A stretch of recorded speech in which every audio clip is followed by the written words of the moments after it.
We have wicked people doing wicked things, torturing and murdering and raping. It's time to call out those guys in green and go have them handle, or those boys in blue and have them go handle it. We need to start handling our business again. The further away we get from the concept of 1776 and why we declared our independence and how we declared our independence, the further we start sliding into making 1776 a distant memory. Okay, so before we move on to yet more context, I love a couple of bits of that. So first of all, there are people torturing, raping, and murdering, I think. So we need to send in the military. What, like against random murderers? I don't think that's what the military is supposed to do. But I also love, he's like, some people need killing. They're doing terrible things like murdering. Well, it really is context dependent how bad that is, isn't it? But anyway, now he goes back and forth in this event, talking about history and talking about now. And he's talking about how people need to be killed. And sometimes it seems like he's talking about, the Nazis or whatever, back in the historic period where he's against Nazis.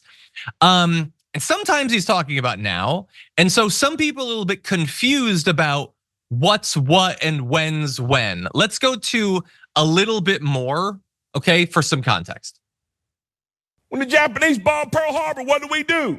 We flew to Japan and we killed the Japanese army and navy. We didn't even quibble about it. I didn't start this fight, you did. You wanted to be left alone, you should have left me alone. We didn't argue and capitulate and talk about, well, maybe we shouldn't fight the Nazis that hard. No, they're bad. Kill them. Some liberal somewhere is gonna say that sounds awful. Too bad.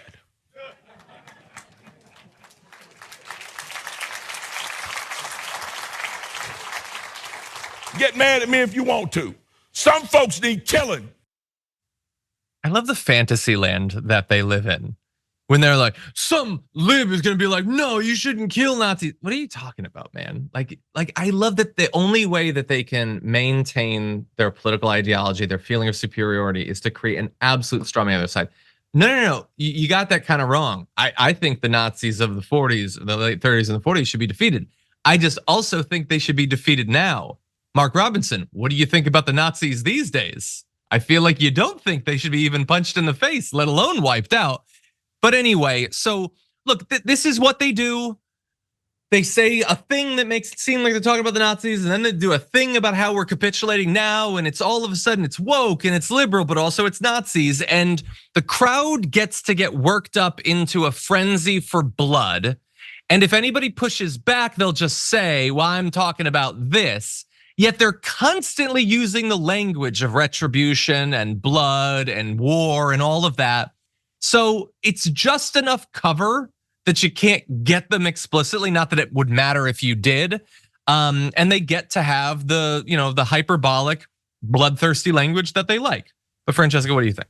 Yeah, I mean, it's just incredible how much we've normalized this amount of utterly psychopathic behavior and murderous, again, this wish to be in an active civil war, this wish to kill fellow Americans is just wild, and we normalize it. And yet, if the left in their minds said even a fraction of the kinds of things that they openly espouse, right? Like some people need killing. Like maybe we should just, lock everyone up who's a drug user or who hey, if you distribute drugs, we'll go full Duterte on you, right? Like if the left ever said anything like that, the right would they'd never get over it, but we don't. You would really be hard pressed to find people. It's like me on my podcast, or the only thing that they can point to is every time someone, either a pundit or like Rashida Tlaib or Ilhan Omar, say anything about Palestine, right? If Mark Lamont Hill, a pundit, says from the river to the sea, he gets fired. If Rashida Tlaib, that kind of thing, they can't point to anything. There's literally no comparison between the kinds of violence that the right is calling for and the kinds of civil and human rights for all that the left wants. It's just wild. The closest they could come was what, the defund the police slogan? Ooh, yep. Yeah. Real murderous slogan there. Super violent, mass murder on the horizon. By the way, so look, he's saying what he's saying. He's a terrible guy. We've covered him multiple times. I'm not going to bring up everything that he said. I am going to bring up one category of things that he said that I think are relevant, not just in the context of this guy says bad stuff, but why is he saying what you just saw right there? Now, some would say, I've given you one theory, is that people love hearing about killing people because that's what they want. I think one reason he wants you to think of him as the guy who's really hard on the Nazis is so that you don't think about other stuff that he's said in the past about the Nazis.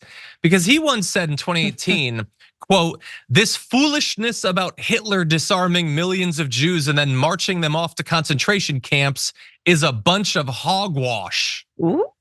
Little bit of Holocaust denial there. In 2017, he wrote that, quote, "There is a reason the liberal media fills the airwaves with programs about the Nazi and the 6 million Jews they murdered." He put the quotes around the 6 million Jews. I don't know, maybe he did want the Nazis to be killed back in the 40s, but he sure seems to be doing PR for them these days. Maybe that's why he's trying to talk so tough now.